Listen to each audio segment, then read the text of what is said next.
Bangladesh social ক্লাবের উদ্যোগে বাংলাদেশ ও ওমানের মধ্যে কূটনৈতিক সম্পর্ক 50 বছর পূর্তি উদযাপন এবং বিজয় দিবস উপলক্ষে Gulf exchange gold cup football tournament 2025 প্রত্যেক বছরের মতো ওয়াদি কবির মাস্কাট ক্লাব স্টেডিয়ামে জমকালো আয়োজনে ফাইনাল খেলা অনুষ্ঠিত হয়।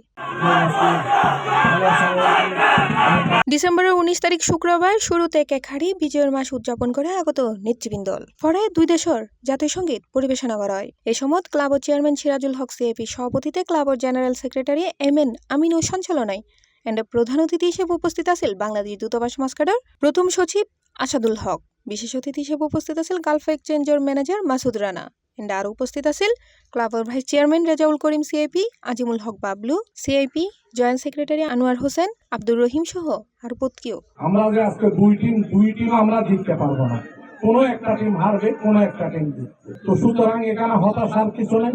এই যে আমাদের এই যে টুর্নামেন্ট গুলো আমরা এখানে খেলতেছি, এটা শুধু উদ্দেশ্য আমাদের যে বাংলাদেশে ছেলেমেয়েরা আছে তাদের চিত্ত বিনোদনের জন্য।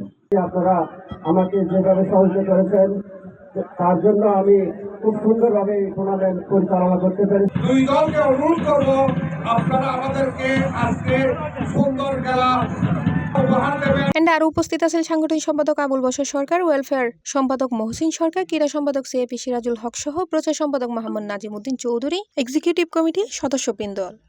অনুরোধ করবো আপনারা এই সবচেয়ে খেলবেন না, বন্ধুপ্রতিম এবং মাতৃত্ববোধ নিয়ে আপনারা খেলবেন। যেহেতু এই বছর যদি আপনারা সুন্দরভাবে যদি খেলা খেলেন অথবা পরিচালনা করতে পারে, তাহলে আমরা 2026 আমরা আরো বড় আকারে খেলার সমাবেশ করবো।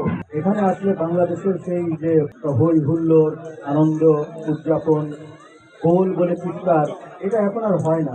এইখানে আসলে প্রাণে সেই গানটা গোল বলে একটা চিৎকার দেওয়া যায়।